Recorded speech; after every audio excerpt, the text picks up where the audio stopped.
What's up, guys? It's Tommy Lahren, and I can't wait to debut my new show, Tommy Lahren is Fearless, powered by Outkick. You can expect the same sass, passion, and politics you're used to from me, plus sports, pop culture, and entertainment. Nothing is off the table, and I think you'll be surprised at my guest lineup. My show is gonna be political entertainment with a side of fearless hot takes. Oh, and you know I'll have some final thoughts, too. Catch my show at 7 p.m. Eastern on Mondays, Wednesdays, and Thursdays. I am so excited to show you a whole new and even more fearless and unfiltered side of me.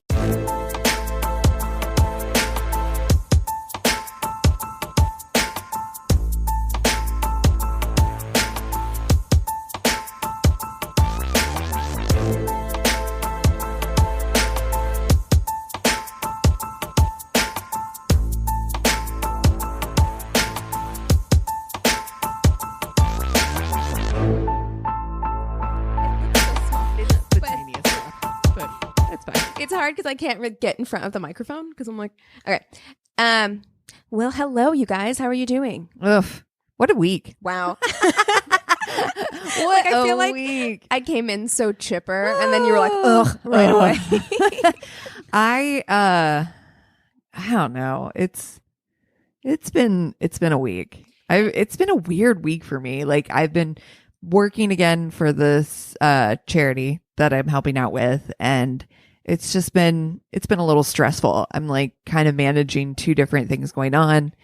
And I mean, it's great to do, but there's also this like weird part of me that's like, I don't know. Like I'm getting that like thing where I'm like, I don't want to do anything. I've been sitting around, so I don't want to do anything at all. So any effort to do anything that's not on my own personal agenda for the day is just like, I don't wanna. I feel you, man. I mean, I think that everyone, especially here in California, I don't know what it's like everywhere, but with things basically having shut back down again and the dawning realization that we're going to be in this for another however many months, I think that's really starting to like settle in with people that like, because I feel like we kind of like, you know, we got it together. We were strong for the first couple months because we were like, let's just do this. And then we'll get it behind us. And then we'll see all of our friends by Halloween. And now we're having this like dawning realization that like that probably won't happen. And everybody is kind of having to like readjust. Yeah. To expectations. This. Yeah.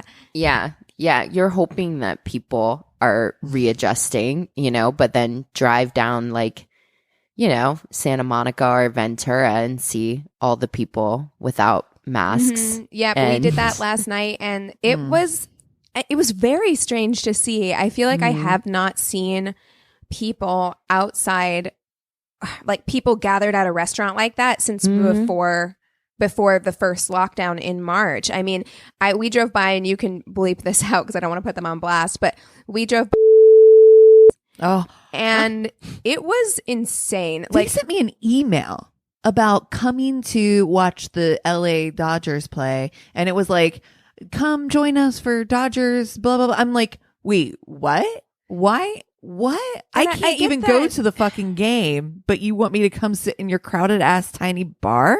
Yeah, and I feel like I don't know. I understand that these businesses are terrified that they're going to lose their business. And like, that's very scary for them. Yeah. No, 85% of restaurants are projected to not make it through the year countrywide. That's the latest estimate that they're talking about. Do you know how many millions of people that puts out of work? And 85%.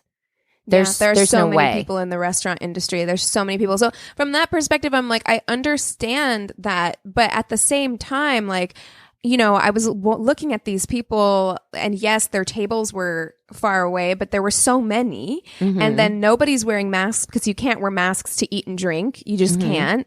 And so then I'm like, so we've put people in this really terrible position where they need to work to make money because we're not giving them enough assistance. And so we have servers working and being exposed to all of these people who do not have masks on. It's just a shit show. It's such a shit show.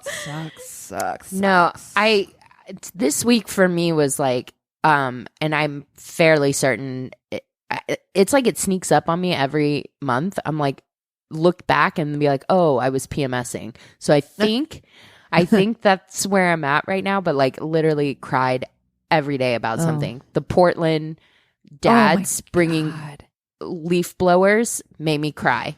The Wall of Moms made me cry. AOC's speech. Oh, yeah. I was a fucking blubbering mess. That woman is a goddamn queen. Honestly, I just sobbed. Yeah. So. Yeah, all the Oregon stuff, because on Your Angry Neighborhood Feminists, we talked about that last week. And whenever I was doing my prep for that episode, doing a lot of like reading and watching all the videos, and it did like break me down. Like I started crying because I was just like, it's so terrifying, dystopian and scary. And, just what a mess. It's scary, a messy week. A really good bright spot in my week, though. Nice. So my bright spot was I went over, a friend of ours was having a minor procedure done and needed their kids watch. So I went over and watched our friend Vanessa's 2 little boys to help out, just to be there and help out, which turned into like just hanging out and having a super fun time, which was really awesome to see them. My God, they're getting so big. And it's so weird too, because, here are these 2 little babies who I love, who, nobody can really see because, we're all in this same core situation and trying to be good and not go out. And it's just, and they're kids. It's so hard for them to understand. Right. One of them is almost 5. Yeah. And to be almost 5 and have spent almost a whole half a year isolated from all of your friends, and he's also gone through major changes as well. He's got a new little brother, so he's having to split attention already, and then he doesn't have the distractions he normally would have. It's like, oh, sweet baby. Yeah, we think it's hard on us. At least we have the cognitive understanding of what is actually happening. Right, we can talk ourselves down off the ledge. Yeah, I can't imagine what it would be like to be like, I don't know, like 12. You know what I mean? Right now. Oh my God. No. You've been off school since March, and it's like you're still a baby, but also like kind of old enough. Like that, I feel like, and wanting to hang out with your friends. The hardest You were age. 12 and an only child. Oh, no.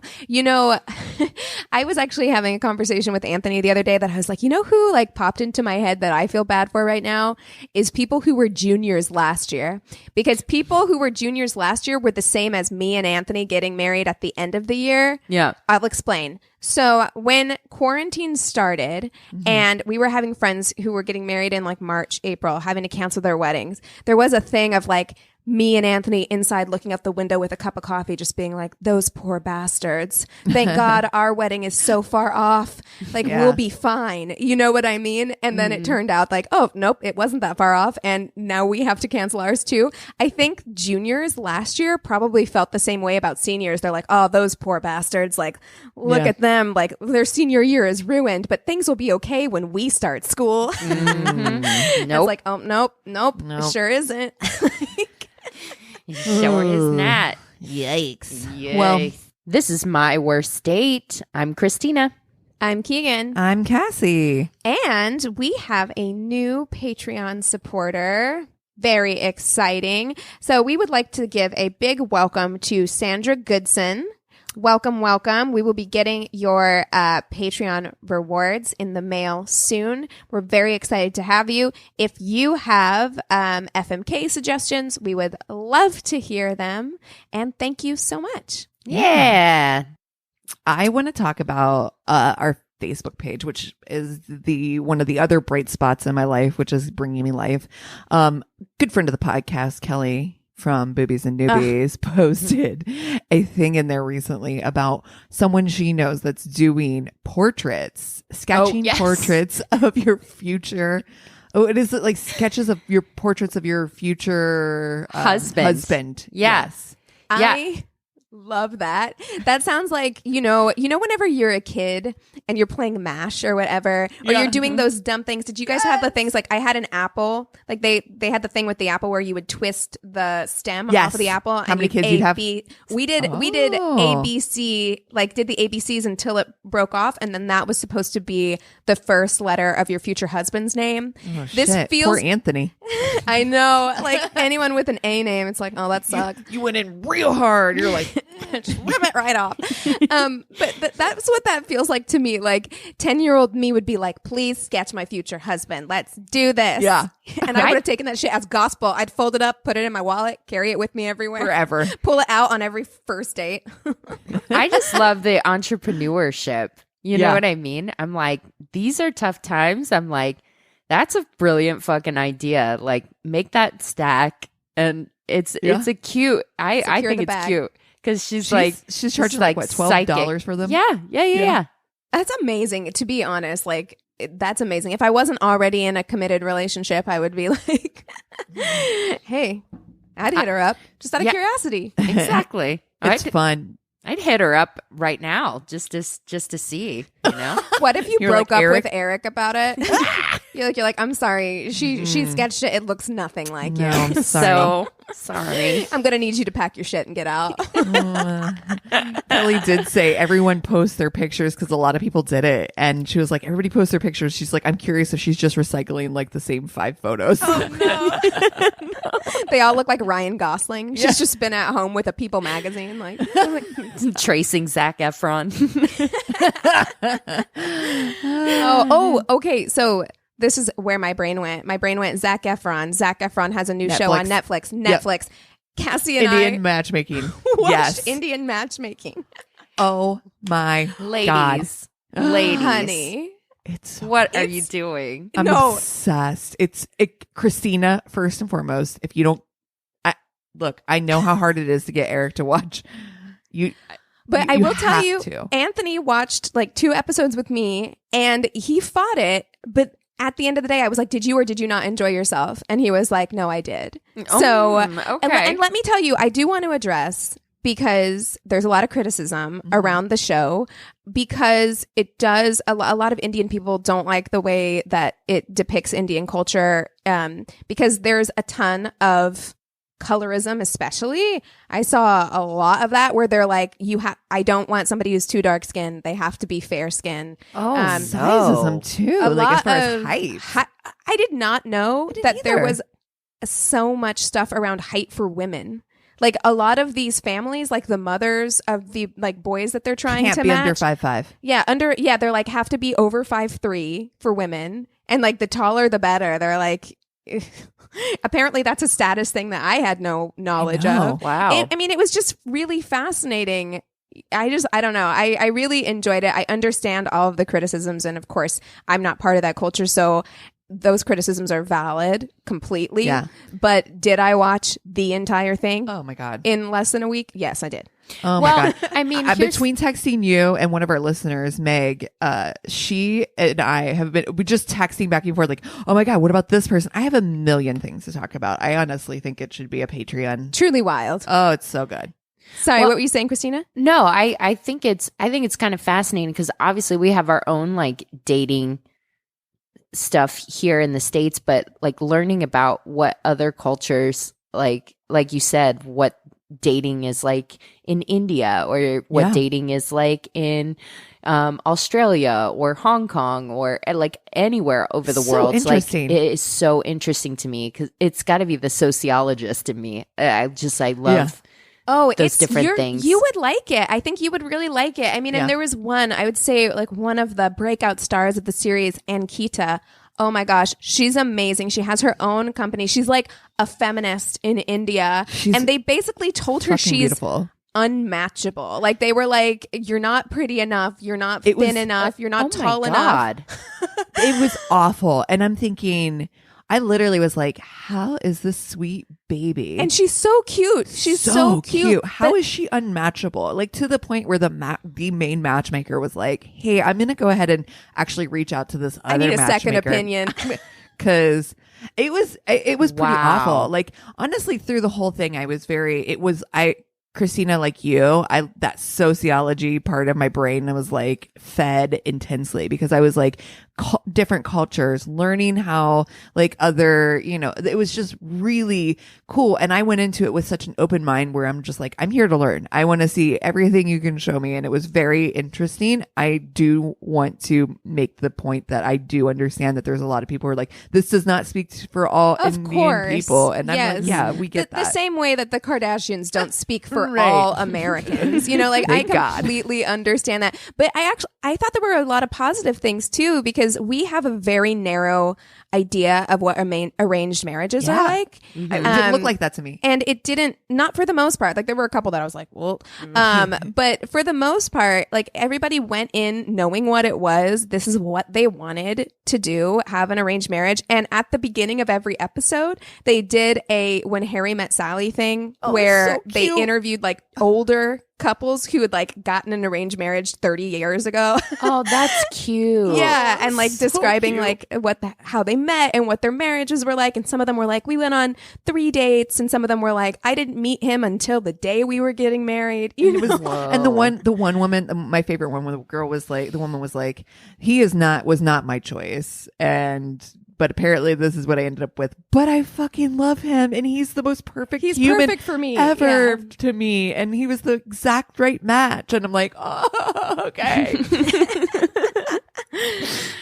Oh my God. I'm just saying, if I'm ever single again, maybe I'll call Auntie Seema up and be like, look, what can you do for me? Can you You're just too short. match me? You're right. She's like, absolutely nothing. Your skin is too dark and you are too short. I'm going to actually have to I'm going to have to talk to another matchmaker and see what I can do. To pull some strings. Damn. Wow. Who do you guys want to fuck, marry, kill this week? We talked about doing Breakfast Club. It is hanging on my wall. Breakfast I don't Club. think we've ever done can't Breakfast believe Club. we've never done that. I feel like we Three have eligible bachelors. We've definitely done Bender. Bender before in something else, but let's do them again. Let's do the three. I think because I think it's like very different stereotypes. That's the whole point of the Breakfast Club is like, so we've got the nerdy guy, the nerd, the jock, and then the burnout. Right? Yeah. Okay. So Anthony Michael Hall, Emilio Estevez, and what's his face? Is so that actor? hard. Judd Nelson. Who the first time I saw the Breakfast Club when I was like 12 was like, that is the hottest person I've ever seen. Mm-hmm. And it's weird because objectively looking at him, you're like, but maybe it was just the character. Yeah. I was like, hot. No, when I was a kid, same, like hard same. He hard on my list. I am in love with Judd Nelson. At the time. You know what? I think I know what I'm going to do, actually. I know what I'm going to do, too. Okay. All right. I'm going to fuck Bender. I'm going to fuck Bender because, it's going to be great. It's probably going to be in a garage. Mm-hmm. It's definitely going to be in this garage. Yeah, for sure. There's probably not a sheet on that mattress. I just It is what it is, but it's going to be the best sex of your life. Couch. Right? Exactly. It's going to be the best sex of your life, but you do not want to marry that person. No. You don't want to marry him, but I think it could be good, especially if you were both in high school. Like that's the kind of like good high school sex. Yeah, exactly. I am going to marry Anthony Michael Hall. Yes. I'm going to marry him because he's the type of nerd who like that. Yes, high school was rough for him, but he is going to glow up out of it. He is going to move to Silicon Valley and have a startup and provide you with an incredible life. And he's going to appreciate you. He's going to appreciate you because in high school, he wasn't able to get with anybody, and he's going to just treat you like a fucking queen. Oh, and then I'm going to kill he's him. the kind of person, too, that like reads books and stuff like that about the female orgasm. Oh, yeah. Oh, my God. He's worked at it. He's got goals. worked at it. Yes. He buys really good red wine. There's a fire pit in your backyard and you're going to sit back there and talk about books and drink red wine. And I'm here for it. I like it. Yep. And I'm going to kill Emilio Estevez because while I think that Emilio Estevez is so fucking hot. cute. He's He's really cute. so cute. But that character had some daddy issues that Oof. I don't want to associate I'm with. not touching that with a 10-foot pole. Yeah, I'm like, No. that is the type of man who's about to use you as a therapist. Oh, yep. And I'm not trying to do that. He's peaked in high school and is going to be trying to fucking sleep his way through every girl in the neighborhood just to prove that he's still worth something. Yeah, he's trying to prove to his daddy that he's a man, and he's going to continue to do that until he's 35. I've and watched I don't so want many 2020 episodes about that guy. Do you know what I mean? Oh, you have. It's so true. that. Yeah, it's so it's true. And also, do you want that for a father-in-law? No. Jesus. No. Like, God. So I'm like, there's some toxic masculinity happening in that corner that I don't want to involve myself with. Yeah. So You know what the best outcome for him would be? Yeah. I want him to cut out his toxic dad, Exactly. Yes. or for his dad to have a realization, come around, and then end up being like his biggest supporter. Yeah. It Yes. needs to be one or the other. Okay. Yeah. Things cannot remain the way they are. This is my therapy lesson to you, Emilio. Emilio. Emilio. By the way, I also am in love with Emilio Estevez in that So time cute. frame. And I mean, if we were doing Emilio Estevez characters, Young Guns all day. But Oh, this character shit. specifically is so tragic. I cannot. Yeah. Yeah. Ugh. Yeah.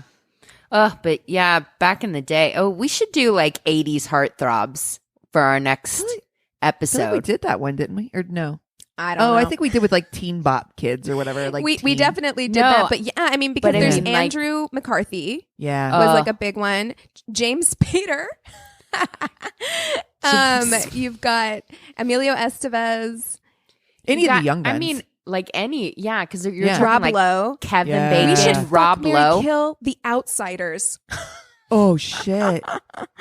We Oh, should shit. fuck, marry, kill all of the outsiders. So you've got like little Ralph Macchio. You've Yep. got Patrick Swayze. Patrick You've got Swayze. Rob Lowe. You've got young Tom Cruise. Well, we Just know saying. what Cassie's doing. What about you guys? Are you the same as me? I am. Yo, 100%. 100%. You laid it out Nailed it. exactly correctly. And I think that is the only correct answer. Come at me if you disagree. Yeah, I would be really We know curious. they will, don't we? Yeah, I would be curious. Like, if you want to marry Bender, I would really love to hear what your Where you're at reasoning now. is for that. Yeah. Where are you right now in your life? Are Yeah. you okay? Yeah. And I say to you, no projects. Mm-mm. Yeah, No Bender projects. is a If project. we've learned anything on this podcast, it is no projects. You know what? Thank you. Bender and Emilio are both projects. Yep. Mhm. Yeah. Mm-hmm. Yeah. Ugh. Yeah, we Man. made the right choice. There is no other choice. Yeah. I feel good about it. Yeah. Well, you guys want to take 5 and we'll come back with stories? Yes, Sounds ma'am. good. And we're back. All right. Well, I will start us off with stories. This one is from our good friend that we follow their podcast, or we follow her site, Single Society. Oh, yeah. We've Yeah. had stuff from her before, right? Yeah. I actually, her site is so, I'm saying her, I actually don't know if it's a female that's running the site or their pronouns, but, that site is put together.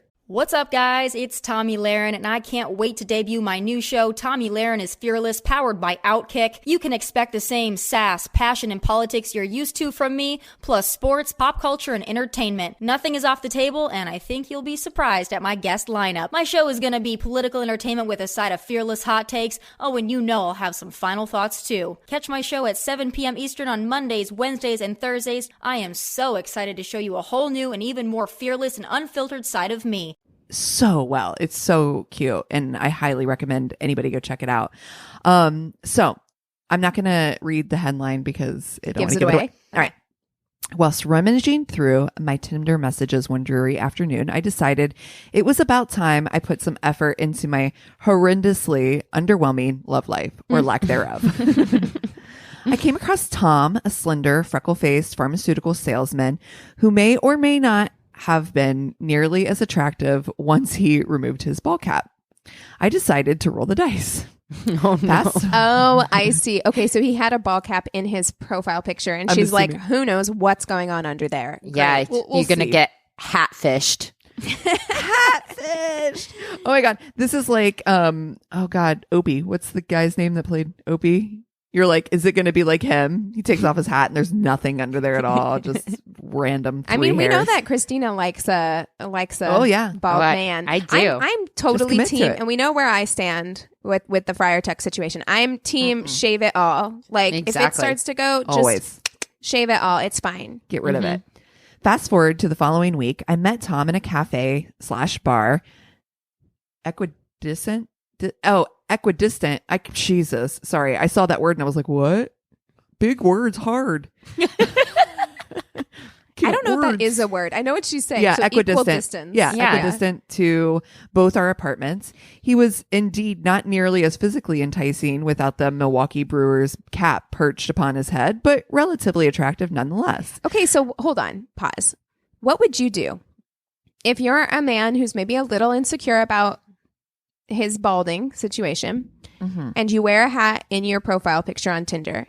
Do you wear a hat on your date? Because then you're basically admitting that you are covering something up. If you're wearing a hat in your Tinder profile in every picture and then you come to meet me and you're also wearing a hat, I'm like, either you have an extensive hat collection that you're very proud of Yeah. or you're hiding something under there. Or do you just come out no hat, like, this is me? Yeah, I don't know. I mean, she didn't say that he didn't have hair, and I guess it depends on the date, right? If you're going out to a bar restaurant, I think going no hat is more respectful. But yeah, True. also like a hat is like a look. You know what I mean? Yeah. So Yeah. like hat guys, that's a look. I like hats on men. I think that I do too. I really like the way that they look on men. So I wouldn't be opposed to it at all. It's just one of those things that I would think about where it's like, if I've only ever seen you in a hat, it's like that guy on Queer Eye who kept his do-rag all the time, even when he was sleeping. Oh, poor baby. yes. Bless his heart. Sweet angel. Yeah, no, Yeah. sweet angel baby. But it is one of those things where it's like, are you going to keep your, what if he kept his hat on to fuck, you know? Oh. And you're like, Are you going to wear a hat at our wedding? He's That's my completely question. naked, but just a ball cap. And also, we're talking hats, and I think all of us are thinking baseball. Like, what about Yeah. the fedora situation? No. What if he's Okay, in a that's a wide no. brim straw hat? And you're like, you look like Anne of Green Gables. A fedora is no. Yeah. After engaging in light repartee over some cocktails, Tom unfortunately decided to shift our delightful, pleasant conversation about the Game of Thrones finale, which was fucking terrible. It was. to speak about Awful. his ex-girlfriend. Splendid. No, not on a first date. You save that shit. You push it deep down and you Bury bring it. it up on the fifth date. Bury it deep down inside. Never bring it up again. It was about that time when Tom began divulging entirely too much information about how their sex life went sour to how he found out she slept with his best friend on several occasions. I decided it was time to call it a night. Yep. Look, there's where we differ because if he started, I'd be like, Spilling we're going to tea? need some coffee at this table. I'm like ready to settle in. Tell me everything. But She it's a slept date. with your, I mean, I don't want to see him again, but I do want all the drama. I want the This is mess. true. I want the yeah. mess. I love mess. Like, grab my vacuum. I'm going to be out in the grass. Though I found the story exquisitely scandalous. There you go. There you go. It was rather tasteless for a first date. Oh God, she's Yes. right on board here. She is. It's true. When it was time to leave, I began to summon an Uber, but Tom insisted to on driving me home. Always a bad thing. Like, I feel like men feel like they're being chivalrous when they do that, but it's never gone well. I understand this is my worst date, and that's kind of the premise of this show. Yeah. But anytime a man has basically insisted that he drive someone home and Yeah. force them, it's always bad. It never ends well. Nope. Yeah. Being the cheap ass that I am, I accepted. En route to the apartment, we noticed red and blue lights flashing behind the car. Fuck, shit, fuck, Tom yelled as he violently pummeled the steering wheel. Oh, He no. then closed his eyes and dropped his head back in a sigh of defeat. Before I could even comprehend the situation, Tom was being handcuffed and read his Miranda rights. As he was placed in the back of the police car, I turned to the second policeman and inquired as to what the hell was going on. Apparently, Tom had gotten several DUIs and failed to show up for his court date. The cop ran his plates and found multiple warrants for his arrest. I ended up calling an Uber after all, and Tom was never to be heard from again. Oh dear. No. That Yeah. makes me okay. So, Tom, we all have moments in our life where we go through a rough patch, and it sounds like his ex really did a number on him, and he made a series of bad choices. I'm just saying, maybe don't date for a minute. Kind of like evaluate your life. Absolutely.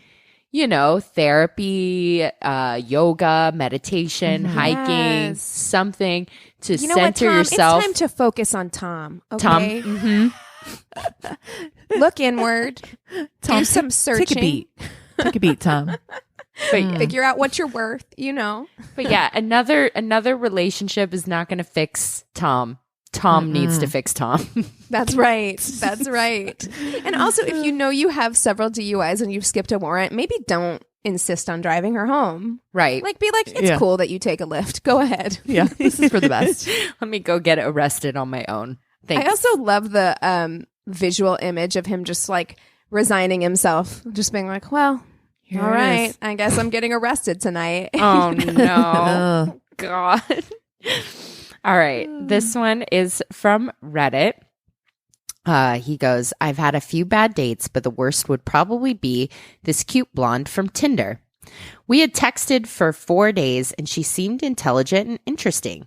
We arranged to meet up at a karaoke bar for drinks, chatting, and maybe a little shared humiliation. I got there first and decided to wait at the bar. I'm chilling there, slowly sipping an old fashioned when my Tinder date rolls up and shouts, "Oh my God, are you Andy?" and shoves her tongue down my throat while I'm trying to answer. I'm sorry. Is she Snooki? Like, what's happening? Oh my! That's a very Snooki God. circa 2005 move. At this point, I'm thinking, okay, not a take home to mom kind of girl, but we could probably have a bit of fun. Fun time gal. Let's do this. Man. I suggest we find a table, and she says, sure, let me get a drink first. Tinder chick then orders 4 shots of tequila while I'm in the process of thinking to myself, starting our date by sharing shots? Ballsy. Nope. This tiny, cute little girl slams all 4 shots in a row, like something from Is a she 90s from the Jersey frat Shore? house. Yeah, for sure. I mean, I'm okay. Sorry, continue. I was honestly reeling from this chaotic energy that just waltzed into my life like a fucking Chaotic hurricane. But figured I would feel the situation out a bit more. She must be mega hot. Yeah. So This is also a nightmare in the time of Corona. Like, I'm like, please don't put your tongue anywhere near my tongue until we've exchanged at least a couple days worth of words. Yeah. I need to know. Let me check your temperature. I need to know Exactly. where you've been. I need to contact trace you. she actually leveled off for a while and we had some good laughs. Then it was time to do karaoke. Oh God, what is her You karaoke guys- song? I I need know. to know. I know. She gets on stage and apparently decides to remix the song by singing it in offensively stereotypic bad accents and shouting all the racial slurs she knows. No. Oh wait, I What? think we actually met this girl whenever we What? used to go to Quirky's. Oh, what? Like, oh, no. it might be trashy and but borderline acceptable in a tight-knit group of friends where everyone is comfortable with each other. But Nope. I'm clearly from mixed ethnicity and there's a diverse crowd in the bar. People are definitely booing, looking around, getting really upset. This is when you take your leave, sir. You sneak out the back. It's acceptable to ghost this person. Oh. I shoot her. Hashtag ghost racist. That's how I feel. Exactly. You know? I shoot her a quick, yo, what the fuck, thinking maybe she was too drunk and needed reining in, but she waved me off and doubled down on her racist show and tell. Oh, no. I feel like some people just need attention. Like, and it doesn't matter what kind of attention they're getting. Negative, positive. Mm-hmm. No, this is the one and only date I've legitimately ran away from. I didn't even try to split the bill. I just bolted out the door. Support it. Yep. I support that, sir. I think you did the right thing. Good choice. Don't feel bad about it. Oh, man. Yikes. Oof. Okay. It reminds me of that when we used to karaoke and that guy would come and just like rap over songs and stuff. Oh, and my then God. And then of course that one fucking KJ that was just the worst. We that we hated. Worst. Some disgraceful displays at karaoke. We are karaoke connoisseurs, and we have seen every performance you can think of under the sun. We are basically American Idol judges at this point. We watch and we give them points out of 10, and we have definitely seen some racist shit. Yeah. Oh yeah. Real And racist shit at karaoke. Sexist shit. Very. Oh, God. Ableist stuff. Oh, shit. Terrible. Okay. This one is from Reddit. We meet at a local pub for a few drinks and we get chicken fingers. Already adorable. The conversation is terrible, but I notice she's taking the chicken fingers and ripping them up in her hands and putting the breading in her huge purse. Wait, what? Wait. She's taking the chicken, Very weird. ripping off the The outside. yep, Mhm. in her purse. And sticking it in her purse. It's strange. It's very, and also very weird to do it nonchalantly and casually, like in a conversation. Well, yeah, that's okay. All right. Where's this going? So naturally, I call her out on it. She smiled and said, "Oh, I'm just feeding Sammy," and pulled out a fat chinchilla from her purse. What? I'm actually delighted now on a bad date. Then we now got there's married. a cute Are animal. very cute. Then we Chinchillas are then we got very married. cute. She plopped the thing in the middle. Imagine this server as well, who's like coming by to be like, "Can I get you anything?" Oh, the That's chinchilla on the table. does not count as a service animal, ma'am. No. She plopped the thing in the middle of the table and it just kind of chilled out. Yeah, it's used to being in a purse all the time, so I'm sure it's fine. I want a purse chinchilla. I mean, Kinda. it's cute. Yeah. I played with the chinchilla a bit and she kind of got mad at me for playing with it and back in the purse it went. Okay. It's my toy. You don't touch it. No. I was ready to call it and leave, but she mentioned she could go for some ice cream and I was cool with it. So we go to Ben and Jerry's, we get to talking about tattoos and piercings, and she tells me she has nipple piercings. And I'm like, oh. And then she pulls down her shirt in the middle of Ben and Jerry's at 8 p.m. and shows me her nipples. Free the fucking nipples. This bitch was like, here you She's go. like, I legit don't care. Oh my God. Oh man. I just kind of poker faced. So then I decide to walk her to her car. She kiss attacks me and well, she was kind of cute. So I made out with her, sort of. Her lips were tense the whole time and she licked my teeth. Oh. There is nothing worse than having your teeth licked. Like, why? For either party, that feels very uncomfortable. to me. I don't like that. I don't want to feel what other people's teeth feel like with Nope. my tongue. No. I really don't. I don't even barely want to feel what my teeth feel like with my tongue. Ugh. I friended her on Facebook for some reason after that. She had a Facebook page for her chinchilla that had more Facebook friends than I did. This tracks. A few months later, the chinchilla died and its Facebook was a memorial page where a bunch of people commented how much they missed it. I, quote, liked one of the statuses and she called me crying. I unfriended her, but not the chinchilla. R.I.P. Sammy. I don't know why that made me think of Lil Sebastian. Bye, bye, little Sebastian. I love it. Oh my gosh. Oh my God. Wow. Well, are you guys ready for my crazy in love? Super ready. Okay. Lay it on I'm me. actually super excited. This story. Well, you said it was a jazz age dandy, and I'm Ooh, you know I excited. love that. I Yeah. love a Gatsby style. It is very Gatsby Ooh. style. Yes, and how. So let me tell you guys a little bit about the king of bootleggers. This is about George Remus. I got a lot of information from Wikipedia. There's a book called The Bourbon King by Bob Batchelor, which I got a lot of notes from, and also another book called The Ghost of Eden Park by Karen Abbott, which is on an ID book club. Who knew ID had a book club? What? Hold the fucking phone. I'm here for that. I'm 100%. listening.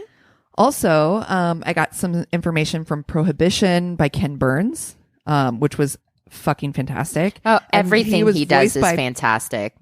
The George Remus voice was played by Paul Giamatti. So even better. It A just goddamn keeps gem. getting better. New York Post article by Ron Hogan. So those are my sources. This story, first and foremost, I didn't realize, I knew nothing about this guy. They're also in kind of a modern spin besides the books I mentioned. There's in Boardwalk Empire, there's someone who portrays him. I've never watched Boardwalk Empire, so I didn't know. Yeah. Love Boardwalk Empire. Yep. That show is so fucking good. Anthony and I still talk about it. We watched it years ago and we were like, man, I kind of want to. There's so much good content, new content out right now, and we were still like, I kind of want to rewatch Boardwalk Empire. It's so good. It's I've never seen it, but now Steve it kind of makes me want Buscemi to. is I love him. just incredible. Yeah. I love Steve Yeah. Buscemi. All the acting on that show. So, fun fact: friend of mine was a hairdresser and won an Emmy for that show. Oh, wow. Well, the hair was fantastic. Phenomenal. Yeah. All right. So let me tell you guys a little bit about George Remus. How George Remus became known as the king of bootleggers. He was born in Landsberg, Germany in 1878 and had moved to the U.S. by age 5. George was smart, fluent in German and English, and by the age of 14 was the family caretaker working at his uncle's pharmacy once his own father was unable to work. He graduated At what age? 14. Can you Fun. imagine? Fun times. Yeah. You just Oh, put God. kids to work. Well, dude, 1878, 14 years old, it was very different from Yeah, you're like 32. Yeah. yeah, exactly. I already have like a smoking habit. Uh-huh. A for mortgage. real. You're shooting shots. You're losing of your hair, so whiskey. you're wearing hats already. Exactly. You're bowler stressed hats. out. Okay. He graduated from the College of Pharmacy by the time he was 19 and had bought his uncle's pharmacy by the age of 21. Can Imagine. you fucking even fathom that? Like, first and foremost, that just shows you how smart this guy is. To be able to, at the early age of graduating by 19 years old, like, and owning his own pharmacy by 21, that is, if anything makes me feel like I haven't done shit with my life, it's this story. Well, you know what? It's just because my uncle didn't own a pharmacy for me to buy off of him. Well, and That's, the, that's what happened. the other thing too is like a fucking early 1900s pharmacy. It was like literally like, what was it? Just like $2. bottles of cocaine. Right. Yes, Stuff like that. It's just opium. Just like rub and it on your cocaine. teeth. Yes. You'll be Yeah. fine. It'll help your Yeah. gum pain. and businesses literally cost $12. Sure. Also true. You know. But he grew this business, even opening another store. So he, not only is he just buying this pharmacy, he's actually making a success out of it. Okay, now I'm building it. impressed. Yeah. All right. But he grew tired of this family business and decided to pursue a law career because he's like, you know what? I don't want to just be a success at this. I want to now go to law school. Wow. He was 26 years old when he joined the Illinois bar. So he is This is a very second career. ambitious. Yeah. Yeah. Okay. Ambitious as hell, smart as hell.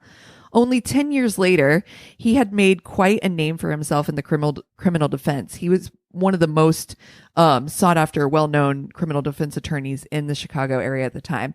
Very Wow. popular, well-publicized case of his was when he represented William Cheney Ellis. This is when he introduced, this is wild, he introduced the term and defense of transitory insanity, which would eventually become known as temporary insanity. Huh. Yeah. Interesting, right? Yeah. Put a pin in that. Ellis was on trial for his wife Eleanor's murder. Remus had argued that he was driven to it. Though he was convicted, he was only termed into 15 years. So he was only sentenced to 15 years in prison. It's not exactly a win, but of the 5 possible convictions, including the death penalty, it was not a bad outcome for him. I mean, considering 12 years for murdering your wife, that's, pretty incredible. As an attorney, I hate to be like, yes, good job. Yeah, no, but yeah, I'm not applauding this. As a defense attorney, though, you did do your job. So, okay. True. And coming up with basically this temporary insanity plea as an option. I mean, like, this is his doing. I mean, this is where this comes from. Not saying it's a good thing. I'm just saying that this is where it comes from.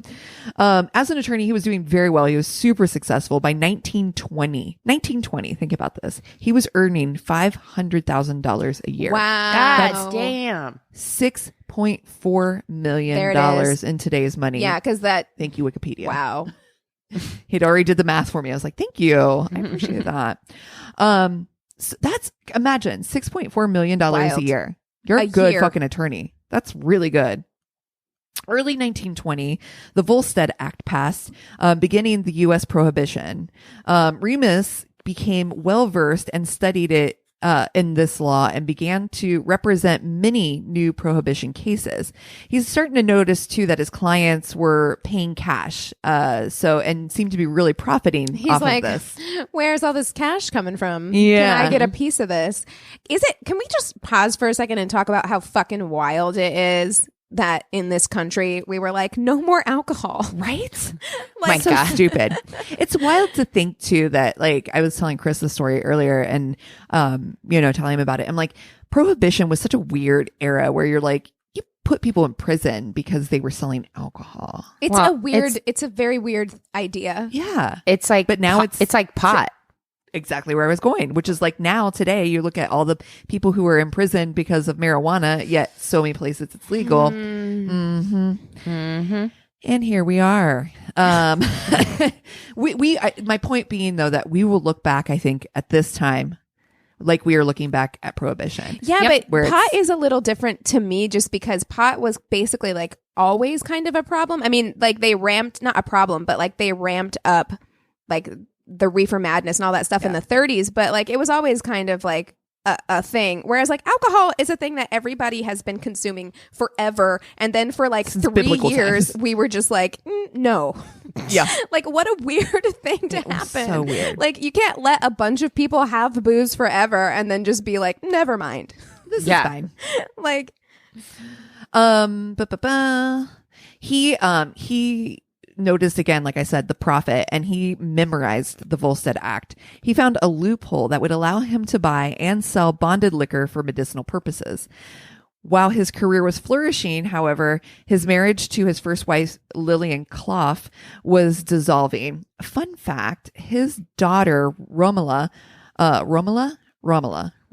was chosen by L. Frank Baum to be the first actress to portray Dorothy Gale. Wow. Isn't that wild? That is wild. So. And yeah, no, I feel for his wife, Lillian. Is that her name? Yes. I feel for her because imagine being married to this man. Anytime you're married to somebody who's like super ambitious and they're just like always moving on to the next thing and devoted completely to their job, it's like, cool, they can provide you with a $6.5 million a year life, but you're never going to see them. Mm-hmm. Right. Which, might be fine. Might work for some people. Might be fine. But according to author Karen Abbott's books findings, Remus, who also, another fun fact, often spoke in third person. Who? Wait. Oh, no. Remus out. No. Oh, no. Yes. Honey. I almost wrote pause for last because I knew we would go on about this. Like, can you imagine? Didn't Christina, did you tell a story or did you go on a date with somebody who's spoken in third person? I told the story. I did not. That is bananas to me. I can't imagine. I don't know how I would react. Okay. All right. So Remus, though, George Remus became enamored with Imogene Holmes. She was okay. So here's the thing: there was a little bit of discrepancy. some people called her a dust girl, who would be somebody who had cleaned her offices. And on Wikipedia, they called her a legal secretary. I'm not sure exactly what her role was, but they did meet through the workplace. So I when like he the met name Imogen. Imogene, yeah, it's Imogene. Oh, interesting. Yeah. Which is funny because that is, I have family, Southern Ohio, and an Imogene in my family. So Interesting. I'm like, yeah. Boop, boop, boop. He offered his services for her divorce. She was going through having a really tough time in her marriage. And so I bet he did. He was like, you know what, honey? I got you, fam. I'm going to go ahead and help you out with this divorce. I'm going to help you out with this dick. Yeah, he did. George is going to help you with this divorce. Not only did he help you out with this quote unquote divorce, he put her and her daughter up in an apartment just outside the city. Mm-hmm. When the affair became public, though, George and Lillian began their own divorce proceedings, and their divorce was finalized in 1920. Very quickly, George and Imogene absconded to Kentucky, where they eloped in June of that same year. So they were like, let's not do past go. Dilly dally around. Let's just go for it. They settled in Cincinnati. So it's kind of a semi hometown. Oh, yeah. Ohio based. Yeah. They settled in Cincinnati, which would become George's new hub for his new bootleg business. Well, this it's smart. area, It's so like where it's located, geographically located. It's like right there on the Ohio River. And it's just like a really nice pass through to get to like Chicago and like the rest of the Midwest. Kentucky. Yeah. And this is exactly why he moved there, because he said at the time, this is the area where 80% of the bonded whiskey was located. Okay, but did he need a bootleg business? Let's be real. This is the type of man who is, in Hamilton's words, never satisfied. Can we discuss? Yeah. Because I'm just like, dude, chill. Like, you're making $6 million. Do you know, if I made even like a fraction of that per year, I'd be like, I'm good. Just wait. I'd be fine with his Depression era, like 500,000 a year. I'm like, sure, exactly. I would be like, today's money. Good. I'm like, in I'm today's fine. money. That's what I'm saying. It's six. That was the one that was in today's money. 2 million. I know. No, but I'm saying in I'm today's fine. money. If I made 500,000 a year, I'd be like, cool. We're good. I got a house with a pool. My friends are kicking it over here. Life is good. Yeah. Clearly, I'm not as ambitious as George. No, George is so ambitious that within 3 years he was making $40 million in today. Wait, I'm sorry. Tax free. I'm sorry. $608.2 million. So you're saying 40 million in old timey Depression money? Yep. Jesus. Oh, oh my God. People said that he was to bootlegging what Rockefeller was to oil. How much is that in today's money? 608 million. God, I just had a heart palpitation. Tax free. About to have a heart attack. Dude, that's fuck you money. Really, really. Also, at the same time, employing some 3,000 employees. Oh, so yeah, he's a. I mean, they would have loved him. Yeah, exactly. I'll tell you what. If you want to know, I'm like, because this is not about his business, but if you're interested in learning more about it, that Prohibition Ken Burns documentary. Is that on Netflix? BBS. BBS. Okay. Yeah.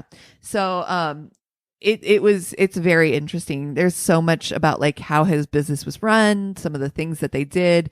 They would sell the alcohol medicinally and then hijack their own trucks to put it back into the marketplace. Well, it was just a wild. And that's how the Kennedys got their money. They were bootlegging. Yeah. Yeah. So besides his fuck you money, he was also known to be quite a generous host. When they moved to Cincinnati, they bought a mansion and renovated it. There's a story that upon completion, a party was thrown in which the guests were said to have found $1,000 bills under their plates. Oh, I want to be his friend. Okay. Hi, George. Are you looking for new friends? Are you taking applications? What's up? Just wait. The men all received diamond stick pins and were gifted gold watches. Look, I'm going to need my friend group to step up. Okay. Which one of you is going to become Okay. insanely, obnoxiously wealthy so that I can benefit? Wait. The women, not left out, they were given brand new Pontiacs. I'm sorry. I'm sorry. Our friend. First of all, were women allowed to drive? Yes. Why wouldn't they be allowed to drive? I don't know. I thought they weren't allowed to drive at some point in this I country. don't know. They just got This the is right the to vote 20s, in yeah. 1920. So How very White women. progressive of him. asterisk I know. just got the right Can to you vote. imagine? Can you fucking imagine you show up at a party and he's like, lift up your dinner plate. Uh, I don't even know what $1,000 bill looks like. Like you show up and you're like, ugh, they don't even have any gift bags. This party is so lame. And then they're like, go outside to see your new car. He's Oprah. He's like, he is. You get a car. Pontiac. You get a Pontiac. Everybody gets a Pontiac. Also, I have to say, if I was the husband, I'd be like, look, a diamond stick pin is nice, but you gave her a car. and gold watches. And $1,000 bill. Okay, you know, I mean- I guess you can't really imagine if you complained. You're like, I want a car. I'm trading this. George is like, well, now you get nothing. Right. I'm just kidding. Remus had built an elaborate indoor pool. So there was that party. And then there was this elaborate indoor pool for I want Imogene. indoor pool money. Yeah. This was her birthday present, which also resulted in an elaborate party with aquatic dancers and 15-piece orchestra. Dude, it is so bougie. Like, we can't even begin to understand the levels of bouginess. Like, Well- imagine that. Have you ever been to Hearst Castle? Not yet. No, but I would love want to to. go. This is giving me Hearst Castle vibes. So Yeah. first of all, Hearst Castle is located like in the middle of Central California. Like there is nothing around Yeah. it. And then all of a sudden on a mountain, there's like a huge castle. Ugh. And it has like this indoor Roman bath, like Yeah. this pool. And Reminds me of Biltmore Mansion. it's crazy. It's so bananas that had its own airfield so that people could Jesus. fly out to come to the parties and stuff. The debauchery that must have gone on at that place. Mm-hmm. Like, there was probably some weird secret sex society shit that was happening out there. It's in the Oh. middle of nowhere. Oh, Yep. God. Like, Yep. come This on. was like Eyes Wide Shut. That's where they had those parties. Yes. Exactly. Some rumors, though, have said that he was the inspiration for Jay Gatsby. So, Oh, well, There yeah. you go. That would make sense. Jay Gatsby would have aquatic dancers at his parties. of course, for his wife, duh, which he wasn't married, But for Yeah, Daisy, he would have done it. Oh, of course. Of course. For all of his paying off to the local officials, though, to run his business, he had to pay off officials, federal government. He had to pay off all of these people, all these contacts. It didn't keep him off of Mabel Walker Wildebrandt's radar. She's the assistant attorney general at the time, and she has eyes for taking down these bootlegging badasses. Hey, get it, Mabel? Okay, look, She's after because it. I think she's like a temperance person, which I'm like, which is Yeah. like all those like anti-drinking people who push prohibition. Mm-hmm. But at the same time, I'm like, you break that glass ceiling, girl. That's- You go for I it. know, as much as I'm hard- like so anti the idea, I'm also like, there's a woman who's the assistant attorney general, which is Yes. Well, kind of and exciting. also I do believe the temperance movement was really like a women's movement. Not Yes, only it was was. it was a lot centered around like protecting women from domestic violence. Yes, it was. It was because people. So yeah, the birth of prohibition in the United States. That's exactly right. And there's it's no coincidence that women got the right to vote. White women asterisk got the right to vote in 1920. At the same time that around the same time that prohibition started, because the women's movement was tied into the temperance movement completely. Yeah. And it's exactly for that reason. Is because men would get drunk and then beat the shit out of their wives. And so women were like, let's just do away with alcohol altogether. yeah. I don't know that probably helped because it seems like they were probably still able to get it. Yeah, Yep. able to get it. And now they're pissed. Yeah. Anyway. One of his big payoffs was a guy named Jesse Smith. He was a companion of Attorney General Daughtry. For protection, he had given him upwards of $250,000 over the lifespan of his career. His big payoff, committed suicide though, and his no jail time protection never came through. When he was under suspicion and when he was going through all the Wildebrandt had come after him, he went to Jesse and was like, please, you got to make sure you help me. Gave him an additional $30,000. And Jesse was like, you won't see any jail time. You're going to be fine. This is no big deal. Just kidding. I'm going to kill myself. Ooh. Question mark? Maybe give George a heads up. Yeah. Question BT mark. dubs. Wildebrandt, though, was a dog with a bone, and eventually Remus was indicted with of thousands of Volstead Act violations. He was given a 2-year sentence. 2 years? Homie is making $600 million. Tax-free. Tax-free. He gets 2 over years? 1,000 Volstead Act violations. I am 2 years. furious. He'd be like, with that kind of money, you could like buy the jail, turn it into Hearst Castle, just be like, cool, deuce, I'll see you in jail. I'm just chilling. It's so reflective of our justice system now, where it's just like, if you have enough money, you can just like buy yourself out of consequences. Because I'm like, in this time, there were men dying on chain gangs for like stealing a loaf of bread. Okay. And meanwhile, you have like this motherfucker making $600 million a year who gets 2 years of jail time. Fuck off. Right. He served a sentence at the Atlanta federal pen. Mabel Walker Wildebrandt, I want to say her whole name, had heard that George was using his wealth as to cushion his stay by bribing the officers and the warden to receive preferential treatment. While in prison, Remus also friended a fellow inmate and confided that he had given over all his financial control to his wife, Imogene. Well, loose lips sink ships, and this inmate was an undercover agent, Franklin Dodge. When will people stop talking to other people in jail? You can't trust anybody. Keep your mouth shut. No one. Trust no bitch.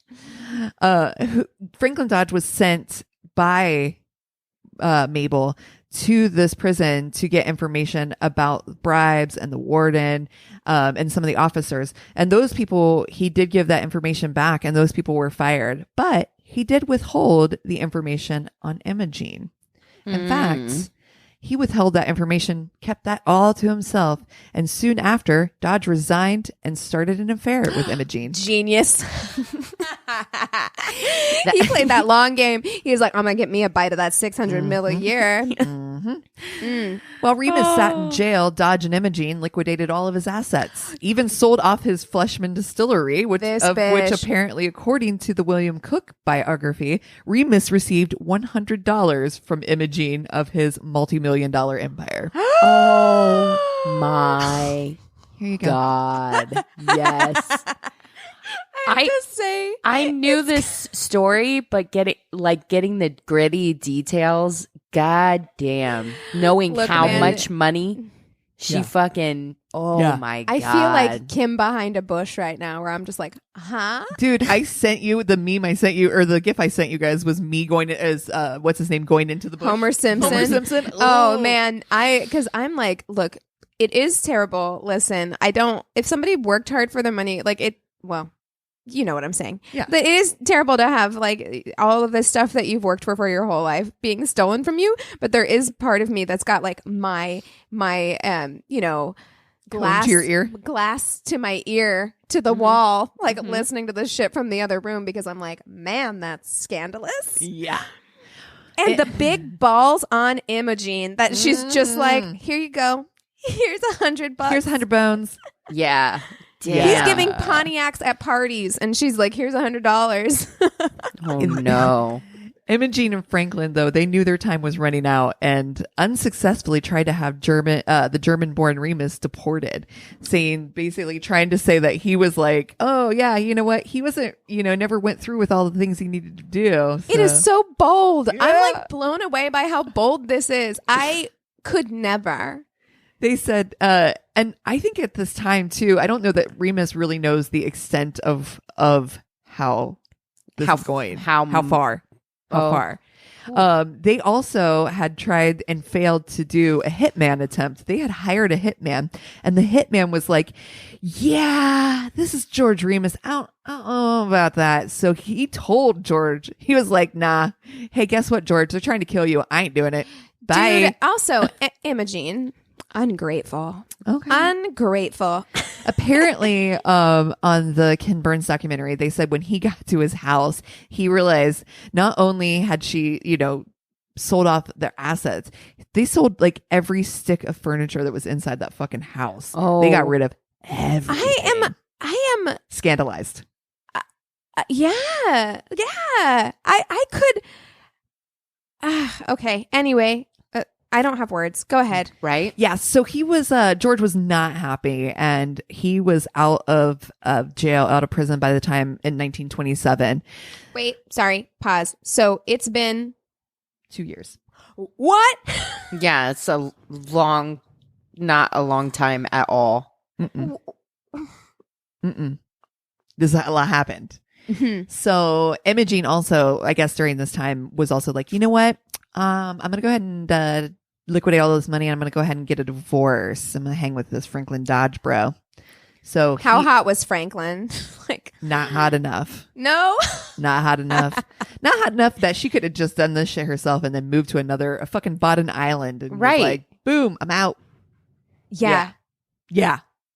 So in 1927, while he was on his way to divorce court proceedings, he sees Imogene and Ruth in a taxi and has his driver drive them off the road. They end up in Eden Park area of Cincinnati. When the car stopped, Imogene jumped out of the car to flee, but George caught up to her at the gazebo there, and he shot her in the abdomen. Well, I mean, look, you don't fuck with gangsters. Okay? Like, you don't fuck with criminals. Like, this is what did he you really think that someone like this, who is as ambitious as he is going to tolerate having his money fucked with? Yeah, dude, your actions have consequences. And I'm like, not just the whole money situation, but like, he obviously loved her. He did love her. And in fact, in the Ken Burns documentary, he even made quotes in Paul Giamatti's voice about like how much he respected her and how thankful he was to have her on the outside. And even though he couldn't trust anybody, he knew he could trust his wife. Ooh, See, that violating kind of, someone's trust. Yeah. Yeah. So Yeah. George directly goes and turns himself in and confessed that he had shot his wife in the madness. The trial. Oh, Temporary insanity. Yeah. Call I told back. you to put a pin in it. The trial was a national headline. I mean, this was just like huge news. Remus would be using his transitory insanity plea. Regardless of professional testimony to the contrary, they had three psychiatrists who were like, yeah, no, he's fine. Contrary they to that, kept getting another one. Like, the first one was like, he's fine, and they're like, we're gonna get a second opinion. They're like, he's fine. They're like, we're gonna get a third opinion. he's fine.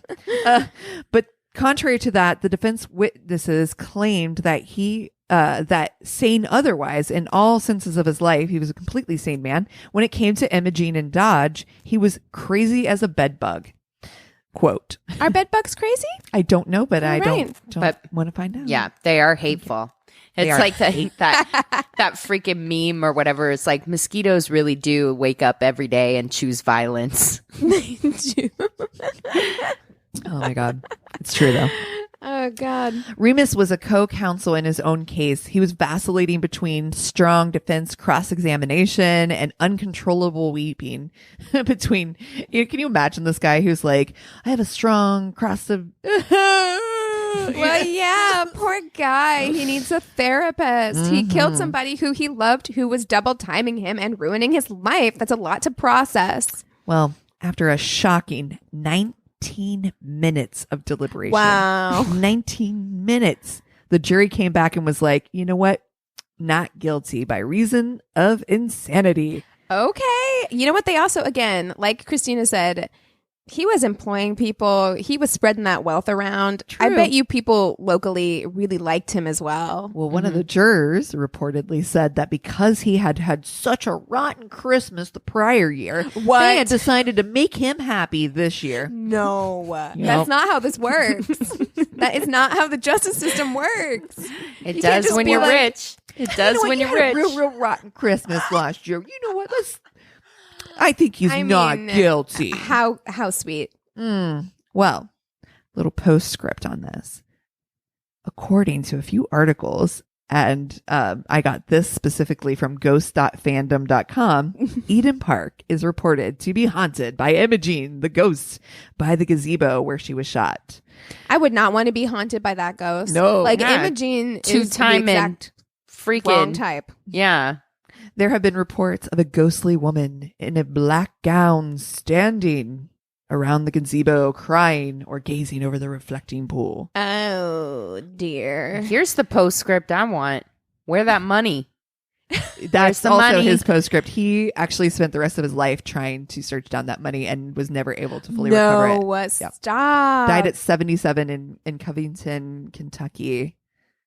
Is it like Wow. buried somewhere, or where did it Treasure? go? Treasure? Franklin Dodge? Oh, I don't about to- know. All right, you and I are about to like Ruth, maybe? we're I don't know. bringing His some daughter. shovels? I don't know. Who knows? Okay, look, I know how I'm spending my summer. Let's go. Right? Get some shovels. We're going to Cincinnati. You can stay with Anthony's mom. There- Let's do this. where I have some Skyline chili. Oh, God. Yeah. It's Skyline time, bitches. Let's get it. Ugh. Oh, I love that story. That's a great It was one. fun. That Good was a one. wild ride. Man, how weird were the 1920s, huh? Yeah. What a God. wild time to be alive. I can't believe I didn't know that story, though. That should be Yeah, part of our I've Ohio seen history it. class. Seen it on listicles and stuff before. Oh, yeah. You know But- what? I got to be honest. That might be where I found it. Yeah, I Is think on a it's like a listicle. cracked list or something. It's Maybe. like, yeah, but like crimes of passion, top 5 crimes of passion, or I something think that like is that. exactly. That's sounding very I mean, familiar. That must be the It list. doesn't feel. I mean, I guess it is a crime of passion, but it's like you knew what you were going to do when you ran her off the road. I Yeah. mean, how did you think that was going to end? Mm. Well, he was temporarily insane. Okay. Mhm. He All actually, right. he actually, because of the temporary insanity plea, he ended up in a, like in a, kind of an asylum. In an type- institution. Yeah. Well, I mean, I guess 6 months later, he was released. and you know he got great treatment in Oh, that yeah. asylum, and like also, I guess I can see it coming from the perspective of like the average everyday person. All you had to do was tell the average juror like this man was making $600 million a year, and she took it all and gave him $100, and they would be like, oh yeah, that would make me crazy too. Yeah. They're like, let him off, let him Yeah. off. You know what? He had Merry such a bad Christmas. Christmas last year. Wow. Well, what are you guys watching? Oh, well, I was just talking to you, Cassie, because you've seen it too. Anthony and I watched Palm Springs, which is that new Andy Samberg movie on Hulu. Cute. And it was so cute. I actually thought it would be a good Crazy in Love Crazy in Love movie for Patreon, possibly. But it's basically, I was apprehensive to watch it because Anthony really wanted to watch it, but it is a Groundhog's Day premise. I thought so. you were saying exactly the same words that Yes. Chris and I were having. Every day is the same. Basically, it's like they wake up and they redo the same day over and over again. And I was like, that's kind of our lives right now. Yeah, yeah. Do we want to expose ourselves to this? But it was great. I actually really liked it. I really, really enjoyed it. The girl who's in that, whose name is escaping me right now, fantastic. So good. She's so good. So good. J.K. Simmons is in it, and Oh. he's great. Brilliant. yeah. His character is so fucking brilliant. Yeah, so I do recommend it if you're looking for something to watch and you've got Hulu. It's fun. It was fun. I liked it too. Yeah, it's like an hour and a half, so it's not like a huge commitment. Nice. I went down a 2020 rabbit hole. Funsies. I've got like 6 Crazy in Loves. You're like, I'm ready. That's Oh. right. I didn't get a lot of time this week to watch anything, but I probably watched the AOC speech. I think probably like 10 times. That's Yeah. been Amazing. Truly. I literally I know we kind of talked about it at the top, but I was just like, I thought back to like every occasion that I've been called the fucking bitch. And I'm like, I literally don't know a single woman who hasn't been called the fucking bitch. Well, and it's also, it speaks to like, we've been told for generations that like women are reactive and overly emotional and hysterical. And meanwhile, you have a grown fucking man, grown, Preach. like in his 60s, who is acting and behaving like such a fucking child that he has to go and attack this woman in public where she works and then can't resolve the conversation in any other way than to call her a fucking bitch. Exactly. And I'm like, isn't that like, what? It's so wild to me.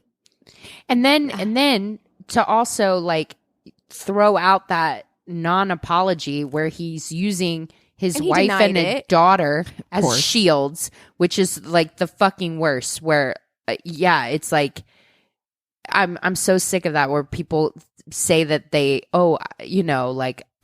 they can't use that as a shield for their shitty behavior. And she has that now kind of famous quote where she said, having a daughter doesn't make you a decent man. Having a wife doesn't make you a decent man. Treating people with respect and dignity makes you a decent man. And it's very frustrating to me because you don't see it the other way around. Like, you never see moms when they have sons suddenly say, oh, I now understand that I need to respect men. Like, you never see that happen, but you see it happen the other way all the time, where men have daughters and they're like, oh, suddenly I get rape culture and why it's a problem. You know what I mean? And it's like, so your view of women is defined by the women you're related to. Yeah. And like that it's crazy to me. But yeah, that speech is great. It just really inspired me, like there have been obviously 2020 is just a fucking mess in so many ways, but moments like that was kind of my bright spot this week, is to just be inspired by somebody so intelligent and so I'm really inspired by her and her work, and she's so brave too. She's very brave to be that eloquent in the face of something like that in front of the whole world. The amount of vitriol that she must deal with on a daily basis. I mean, oh my God. And so I applaud her bravery. I applaud her standing up, because there's so many times where I'm like, a lot of times that when I did have that lobbied against me, you just are like, well, just another day at work. You know what I mean? So. Yeah, totally. Oh gosh, what have I been watching? I watched the Indian Matchmaker, which I honestly, I could literally, I'm not joking about. I think we should do a Patreon episode. There's so much to discuss. I want to talk about every single one of them. Every one of them. Wow. Okay, yeah. It's so good. So I think I'm going to save that content. I think we should, because that way too, anybody who hasn't watched it, it's not spoilers. It can be, yeah. You guys are literally going to make me watch this thing, aren't you? So Christina, you want to watch it. You don't know that you do yet, but you do. You do. Yeah, my next binge will probably be... how many hours is this thing going to it's only suck like 6 from my episodes. life? 6 or 8. And you're going to want more. No. Okay, Christina, how about this? You watch the first episode, and then if you're like, absolutely not, then we won't do it. Okay. There you go. All right. That's fair. I think I'm probably going to watch Love on the Spectrum at some point. I started it. Did you? Yes. Okay, we'll discuss later. All right. Well, if you guys have shows that we should watch, do you have stories?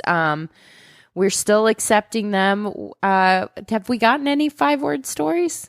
Not really. I was going to make a post on social media, so maybe I'll do that first so that we can see if we can get last chance. Yeah, but send if you want. I think we're doing a tote as the giveaway. So if you want your chance to get a free My Worst Date tote, send us an email with the 5-word date in the subject line, and then give us your story in the body of the email.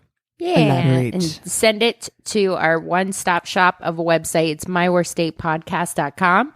And thank you guys so much. Cheers.